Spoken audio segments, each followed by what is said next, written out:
wolf being released into the wild from a cage. Doing science in somewhere like this is just, it really is an incredible experience. Shots of moose eating. We have everything around us, Lake Superior as our backdrop. Really just the opportunity to be out here and have this be my office is something that I can always find value in every single day. Moose eat a lot, and to see just how much, we follow a group of young scientists at Isle Royale National Park who are keeping an eye on how the moose impact the island as they reintroduce a predator. Speaker is Lynette Potvin from Isle Royale National Park. One of the really cool things about Isle Royale is the historic wolf-moose relationship. And in the recent years, in the last decade or two, the wolf population has really crashed, and that has meant that there's an increase in the moose population. And across the island, what we're seeing is widespread browse of certain key species that are vital to the ecosystem of Isle Royale National Park. Speaker is Kennedy Mayfield Smith, an intern at Isle Royale National Park. So today we're doing the last of our moose browse surveys. Intern Eli Bieri is measuring the height of a plant.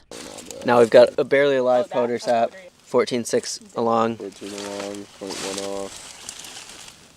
With a height of 0.8. On the scale of Distance from the the moose transect. impacts, you'll have a severely stunted tree that just can't get out of a certain age class. So you'll have trees that are 2 or 3 feet tall, and they might be 30 years old. Interns measuring plants. Kennedy speaks again. Well, we measure how many bites have been taken and how many bites are available, because for the heavily browsed saplings, it's important to know what they're eating and how much of it they're eating and how that's affecting the growth of the population. We decided that would be really important to capture what the effects of moose on the vegetation are currently, and then having a baseline in place, be able to measure the effects in the long term of what these wolf reintroductions would do to the moose population, and in turn looking at the effect on the island's vegetation. So the predator is controlling the herbivore, which then controls the vegetation across the island. Speaker is intern Michael McCullough.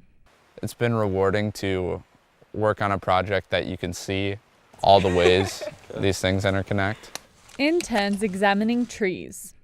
I think science is amazing for taking care of places like this because it can give us an insight into the future. That's kind of what our whole survey project is. It's an insight into the scientific future and how different events like climate change and predator reintroduction can actually change a forest and change the island. 6 bites taken. 22. Moose eating vegetation.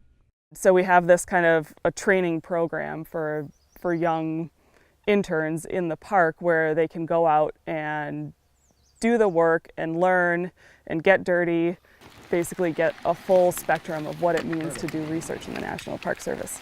Park staff examining an electronic device in the rain. Once you actually have to step outside and do it, it's kind of a whole new ball game. You're like, wait, how am I measuring that correctly? 25.1. Having the opportunity to be outside and actually putting our protocols to the test and putting our hands everywhere is one of the best perks of the job. DVH of 15.5. Eli speaks again. ABI. One day in particular, I was in a cedar swamp. My feet are soaking wet. I hear mosquitoes buzzing all around me. I look down and my arm is literally coated with mosquitoes in some spots I can't even see my skin.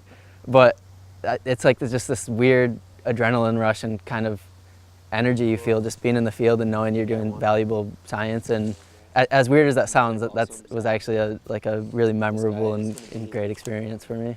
Shots of Lake Superior from a boat. This is my first time coming to Michigan. I had never heard of Isle Royale before. I had never backpacked or really hiked for a long time. But a lot of times when I'm out there, I'm like, wow, we're really getting paid to camp. I like that.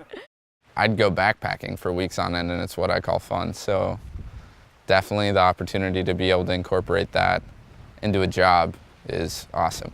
I love it. One available, ABI 3. I grew up in Michigan, and as a kid, my dad exposed me to this place. He brought me here when I was like 12 years old. We backpacked the island, and it really, like, getting that experience kind of touched something deep inside me where I was like, man, this is a cool place and I want to do everything I can so I could, you know, maybe someday take my kids here and preserve it. And it's really fulfilling to be able to play a part in that.